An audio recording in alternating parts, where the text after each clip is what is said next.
This week on Jerusalem Dateline, the U.S. and Russia face off in Moscow over Syria. So President Trump is right to have actually enforced a red line that Obama never enforced. Plus, Egypt's Christians recover after two major terror attacks. They have said, "We are willing to suffer for Jesus' sake." While Jews celebrate the Passover, Christians celebrate the resurrection of Jesus at Easter. Hello and welcome to this edition of Jerusalem Dateline. I'm Chris Mitchell, coming to you this week from the Garden Tomb, where many people believe Jesus Christ rose from the dead here 2,000 years ago.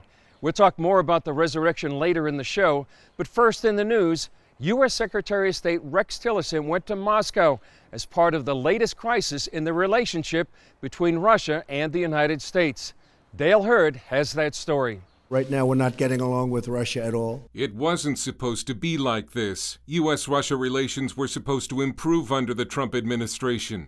But the Syrian nerve gas attack blamed on Russia's ally Bashar al-Assad and the U.S. missile attack against Syria has caused U.S.-Russia ties to hit bottom. The current state of U.S.-Russia relations is at a low point. Russian President Vladimir Putin also said on Russian TV that the level of trust has deteriorated. This after Secretary of State Rex Tillerson faced an unusually hostile reception in Moscow. The U.S. missile strike on Syria that triggered the diplomatic crisis hit a Syrian airbase where there had been Russian military personnel. So did Moscow know about the chemical weapons? I would like to think that they didn't know, but certainly they could have. They were there, so we'll find out. After a tense two-hour closed-door meeting with Putin, Tillerson then angered Russia by bluntly calling for regime change in Damascus. Our view is that the reign of the Assad family is coming to an end. But Russian Foreign Minister Sergei Lavrov, referring to Iraq, said experiments like that, which are built on an obsession with overthrowing dictators, totalitarian or authoritarian leaders, we have already seen. We know the ending of it way too well. The two sides also agreed to disagree about Ukraine, where Moscow backs rebel forces. With relations between the two nuclear powers worsening, Google Trends reports internet searches for the term World War III have hit an all-time high. The world's two foremost nuclear powers cannot have this kind of relationship. And the U.S. warned Russia that it is only isolating itself with its continued support of Assad. Dale Hurd, CBN News. We talk more about the crisis between the United States and Russia back in our studio with Middle East expert Joel Rosenberg. Joel, what's your reaction to what's happening now after the Trump administration struck that Syrian airbase? Well, I don't think Vladimir Putin could have imagined when Rex Tillerson became Secretary of State that the first conversation they might have, or his government might have, would be such a contentious one. Right. Putin gave Tillerson the Order of Friendship, the highest civilian award you can give him, because he did so many oil and gas deals with Russia. But I think what's interesting is that you have President Trump having chosen Tillerson, and this may prove that this was a wise choice. I was skeptical, but if you have somebody who knows the leadership, knows Putin particularly, and can say, listen, we want to work with you, but you can't be supporting people who are using weapons of mass destruction against anyone, much less their own children. That's a good message to send, an important message to send. I think most of the world has reacted positively to President Trump's order to strike, and rightly so. Not in 8 years did the Obama administration ever create a cost to the Assad regime for all kinds of atrocities. It was right that President Trump did so, and it's wrong for the Russians to side with Assad. I hope we see the Russians move to remove Assad. A lot of people have said this is a market change, obviously, from the Obama administration. Some people have said there's a new sheriff in town. What new signal does this send to Russia, Iran, and other enemies of the U.S. in the region? It could. I mean, it does so in the sense, it sends a new signal in the sense that, the Obama administration never used military force even while promising it, which, of course, when the president abandoned his own red line threat warning to Assad, it absolutely cratered American credibility in the Middle East and worldwide. So President Trump is right to have actually enforced a red line that Obama never enforced. President Trump exposed the lie of the Putin administration that said that all of the chemical weapons had been removed from Syria. Clearly that wasn't true. The question now is whether the Trump administration develops an actual strategy. What are its goals? We've heard they want to remove Assad. We've heard that they're not going to remove Assad. We've heard that we're not going into Syria, but we're already there. We've got 1,000 special forces on the ground. So they've got to make some determinations. I think in the short term, Trump is right to be cautious, not to try to own Syria. Syria's a disaster. It's imploding. We can't fix it. But we can have some objectives. One, you can't use weapons of mass destruction without punishment. Two, that we are going to take out the Syrian Air Force, that we are going to create safe zones for Syrians to come and have air cover and humanitarian relief. These would be some initial objectives, but you also have to have an objective of protecting Israel and Jordan from retaliation by the Assad regime. And you've got to have an objective that Iran can't end up the owner of Syria. This would be a horrible conclusion to this civil war. Are those doable? It depends on how serious Trump is. So he's made a first good step, but we've got to see what are his actual goals and how will he seek to achieve them. In other news in the Middle East, the victims of the Palm Sunday bombings in Egypt were laid to rest. In 2 separate attacks, ISIS killed nearly 50 and wounded well over 100. We discuss how Egyptian Christians are dealing with this latest attack, as well as centuries of persecution, with Dick Brogdon, a Christian leader in Cairo. This is not anything new to the Christian community. In what way are they responding biblically? You know, the Egyptian church is marvelous in the sense that there has been a long history of oppression, even for 14 centuries beyond that, all the time back in Diocletian. So for 2 millennia, the church in Egypt has suffered. And what is remarkable and biblical about the Egyptian church response is that they have not responded in anger or by taking up weapons. In fact, from the top leadership in the Coptic church all the way down to laity, they have turned the other cheek. They have exhibited the spirit of Jesus. They have said, we are willing to suffer for Jesus' sake. So even though it's been difficult, we just laud our brothers and sisters here in this land at the dignity and the patience and the grace that they have exhibited during their times of suffering.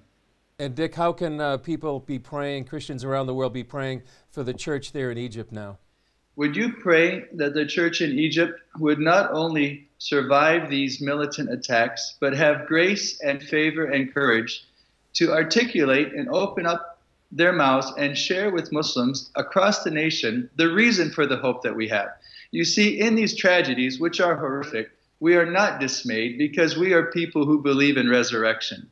We're believing that in the end, God makes all things right. Ultimately, that will be when Jesus returns. But in the meantime, would you pray that the Egyptian church would not just absorb these difficulties, but be proactive in proclaiming to Muslims the reason for the hope that they have, that in Jesus all things are made right. Up next, how important is the resurrection to the Christian faith?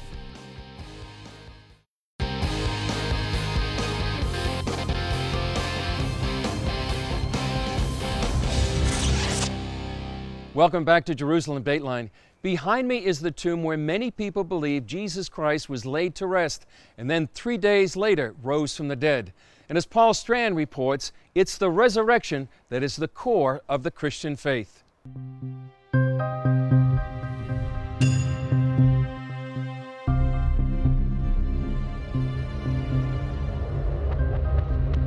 To believe the events around that first Easter, you pretty much have to believe that Jesus did indeed exist and that the New Testament can be trusted.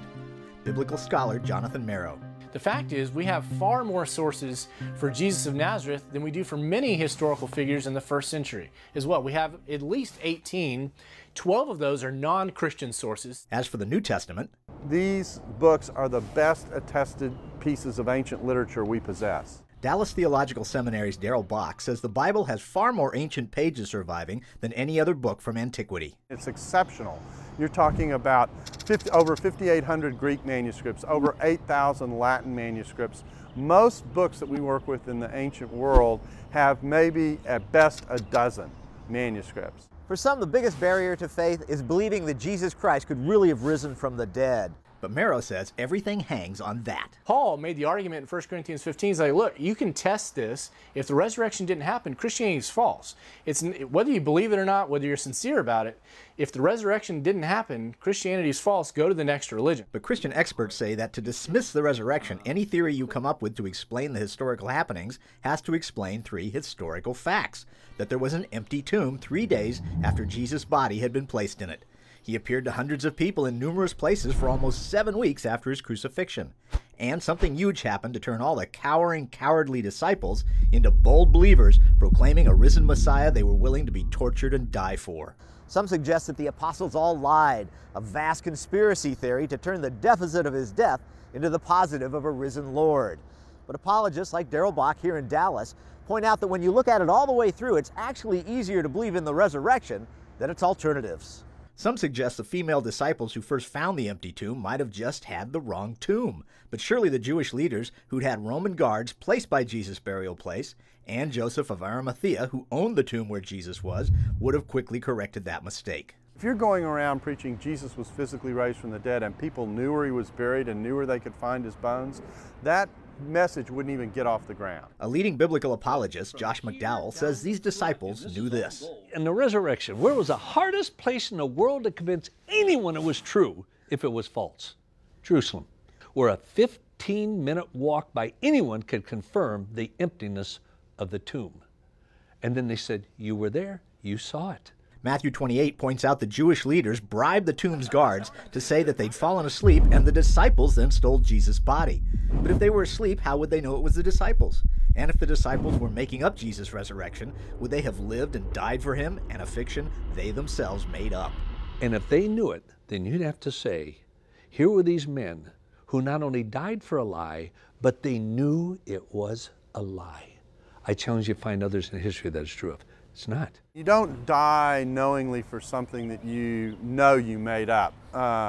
You would back off, and that didn't happen either. These and other experts say that in truth, it takes something as radical as Jesus' resurrection to so completely transform cowardly Peter, who was so scared just before the crucifixion, he swore he didn't even know Jesus. And then you see Peter with this radical transformation going from coward to this courageous champion who's saying, look, here I stand, this is what I'm saying, this is what's true. Merrow points out Jesus' brother James was also instantly changed. James, the brother of Jesus, didn't follow Jesus during his earthly ministry. He thought he was crazy. James despised his brother, thought he was embarrassing the family, everything. And then Jesus appeared to him in James' own word, and he became the leader of the church of Jerusalem. And then after the fact, James becomes an early leader in the church and was persecuted and eventually killed for that belief. And apologists say it could only be a resurrected Jesus showing up 2 or 3 years later that could transform the church's worst persecutor into its main missionary. Saul of Tarsus was anything but a follower of believing Jesus. He went from city to city casting his vote to have him imprisoned and executed. But in his own words, Christ appeared to him. So the main thing is just explaining, how someone like a Saul who becomes Paul even exists. He was holding the coat when people were killing the first Christians. He was adamantly opposed to this movement, and then he became a Christian. What accounts for that? The greatest murders into one of the greatest missionaries, to a Christian hater, to a Christian lover. Something happened in Paul's life that I've never found any other explanation that it even comes close to satisfying me intellectually except, and Jesus appeared to Paul after the resurrection. The first century Jews believed women were second-class citizens, so if the disciples were lying about the resurrection, they made their story all the harder to accept by putting women at the forefront. Matthew, Mark, Luke, and John, they all recount Jesus' earliest women followers finding the empty tomb. Now that's never... that in the first century, where a woman's testimony would have been about the level of just above a slave, that would not be your best foot forward. You never make up a story that way. This is what's called the criterion of embarrassment in historical Jesus studies, that you'd never make up the story this way. So the reason the story is this way is because it must be grounded in what happened. Saying the disciples lied about Jesus' resurrection doesn't explain his appearance before 500 people. The Apostle Paul in 1 Corinthians 15 suggested doubters go talk to them. You've got living history. You've got the people who were there to cross-check whatever message is being there. So it's not as though that these things could have been invented and no one would have challenged it. You've got this idea that there's witnesses, go investigate them. It has all the ring of truth and not the ring of that conspiracy theory where they just made this thing up to invent their own religion. A lot of people then say, well, the appearances of Jesus were hallucinations.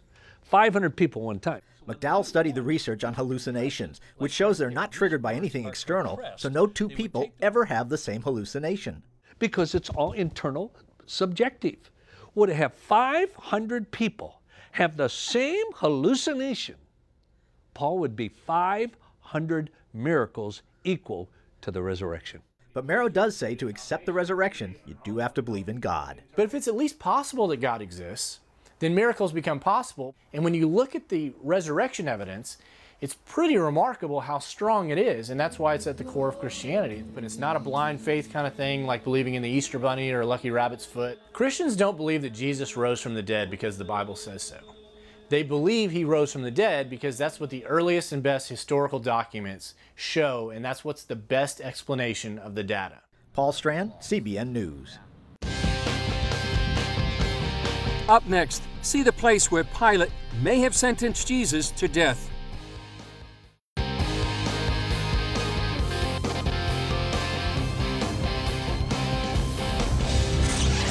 Welcome back to Jerusalem Dateline. It's a busy week in Jerusalem where people celebrating both Passover and Holy Week. We want to take you inside the walls of the old city to Herod's Palace, a place where there's over 2,000 years of recorded history, and a place where some believe Pontius Pilate sentenced Jesus to death. At the western edge of the old city, the Tower of David stands above the walls. 16 years ago, archaeologists found a building while working on the Tower of David Museum. Records on its walls go back even before the time of Jesus and the Roman governor who sentenced him to the cross, Pontius Pilate. For years, experts suggested that Pilate handed down his death sentence from Antonia's fortress on the other side of the city, where the Roman soldiers were housed. But recent evidence uncovered here at the site of King Herod's palace indicates that the luxury-loving Pilate was more likely to have pronounced judgment here. Archaeologist Amit Re'em helped discover the palace site in 1999. He's familiar with the history on these walls, from Herod's time until the British put a prison on it in the 1940s. Until now, those impressive walls are the only remains from Herod's Palace. We do not know what happened to the superstructures, to the palace itself. Maybe it was destroyed in the big revolt. Maybe it was destroyed by the Romans.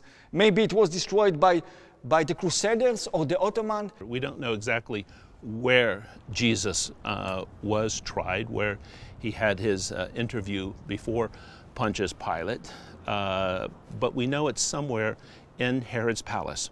David Pileggi is pastor of Christ Church, just steps away from the site. We know that the palace of Herod the Great eventually became Roman property after Herod's death, and that every year Pontius Pilate would come from Caesarea to Jerusalem here during the time of Passover to oversee the security of the city during the festival that the Jews called the Feast of Freedom. And it was at this time where if there was going to be trouble in Jerusalem, it would be during the Passover holiday. Pileggi says that in a way, the Tower of David encompasses the entire life story of Jesus.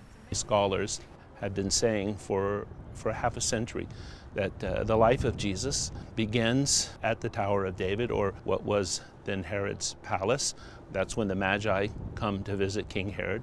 And his life ends basically when Pontius Pilate sentences him to death, pretty much in the same location. So there's some very interesting irony in this story. Israeli archaeologist Renee Sivan is still struck by its power and opulence, even though she helped begin the digging. Jerusalem is like an onion. You peel it, and it never ends. But then you cry a bit, but not too much. That is what happens here. Pelegi calls the Tower of David the best museum in the city and says tourists would do well to start their journey here. Now we have the extra bonus of having the very place where Jesus was sent to execution by Pontius Pilate, and this will help Christians better visualize those monumentous events that happened to Jesus the Messiah, Jesus of Nazareth, in the last week of his life. And just a couple of miles away, the Mount of Olives, where Scripture says he'll come again. John Waggy, CBN News, Jerusalem. Coming up, how did Jesus celebrate the Passover? Find out when we come back.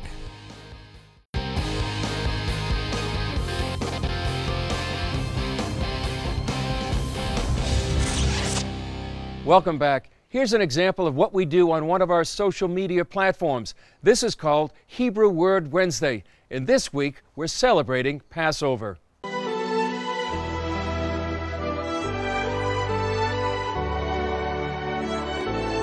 We are in the season of Passover, beginning with a Passover Seder. In Luke chapter 22, verse 7, Jesus tells his disciples, he says, "Go and prepare the Passover." In verse 15, he says, "I have earnestly desired to keep this Passover with you." He earnestly desired to keep the festival of Pesach and have a Seder with his disciples, even at the very cusp of his going into his persecutions and ultimately his death. And he tells us that one day in the Messianic kingdom, that we will come sit at his table and we will dine with Abraham, Isaac, and Jacob, and we will listen to our Master share and to teach and to inform us as his people about the ways of his kingdom.